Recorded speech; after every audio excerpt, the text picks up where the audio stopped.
आपको भी कितनों ही लोगों को ध्यान में पार होने से पहले या बाद में भी बहुत बार सुगंध आती है। तो चैतन्य सुगंध युक्त है, चैतन्य बहुत सुगंध युक्त है और अत्यंत आह्लाददायी है, इसी से आपको सुगंध भी आती है। तो जितना कुछ दुर्गंध है वो अपने आप गिर सकता है अगर आप अपनी ध्यान की दशा ठीक है, माने आप अपने को स्थिर करें। इसमें कोई बुरा मानने की बात नहीं। आपने देखा अब शरद हैं, हम कहते हैं शरद काफी ऊंचे हैं, मोदी हैं बहुत ऊंचे हैं, ये ऊंचे हैं, देवड़े हैं, चंदू भाई हैं, आदि बहुत सारे लोग हैं। आप जानते हैं श्रॉफ साहब भी आगे चले गए, अपने लाल साहब आगे चले गए, बहुत से लोग आगे चले गए। उन्हें उनके नाम लो तो मेरे ख्याल से कि अधिकतर सभी लोग आगे चले गए, और तो भी सब लोग पकड़ते ही हैं थोड़ा बहुत। किस चीज का नाम देगा, सभी लोग थोड़ा थोड़ा पकड़ लेते हैं।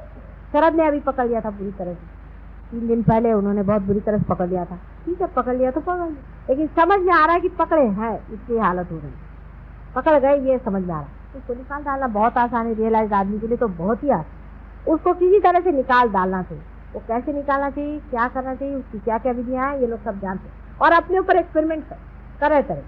इसको समुद्र में खड़े होकर के भी निकाल सकते हैं। बहुत से पहले रियलाइज लोग जाके पानी में बैठ जाते, सच्ची बात, क्योंकि बेचारे इतने परेशान होते थे, उनकी उंगलियां जलने लगती। तो यहाँ गगन बावड़ा महाराज हैं, तो वो जब पार हो गए तो उसके बाद वो पानी में बैठे उनकी उंगलियां जो जल करके छोटी छोटी हो गई उनमें क्यूरेटिव पावर तो आ गए थे, लेकिन उनको ये नहीं मालूम कि उनकी उंगलियां क्यों जल जल के छोटी हो गई। उनकी उंगलियां जल जल के इसलिए छोटी हो गई क्योंकि आप जानते हैं आपके भी हाथ जलते रहते हैं। अब बेचारों को पता ही नहीं था, मुंबई शहर में वो अब आते ही नहीं आते, क्योंकि मुंबई शहर में इतने हाथ जलते हैं उनके हाथ बहुत ज्यादा जलते होंगे। अब उनको पता नहीं था कि किस तरह से इसको ठीक करो, तो बेचारे जा करके वहाँ बैठ गए, विशाल गढ़ा रहते, हाँ वहाँ जाके बैठ गए और वो पानी में बैठे रहते हैं। क्योंकि अब आपको तो कोई बताने वाला है, कोई जानकार समझाने वाला है कि हाथ जल रहे, कोई हर्ज नहीं, इस तरह से निकाल डालो, अपने हाथ बचे।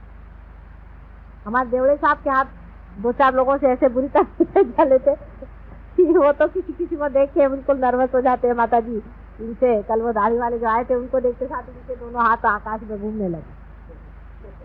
तो आप इसको सोच लीजिए कि आपको कोई बताने वाला, समझाने वाला है कि रियलाइजेशन के बाद कितनी डेंजरस रास्ता, कोई भी आपको पकड़ सकता है। आप बिल्कुल छोटे से बच्चे हैं, बिल्कुल, और ऐसे छोटे से बच्चे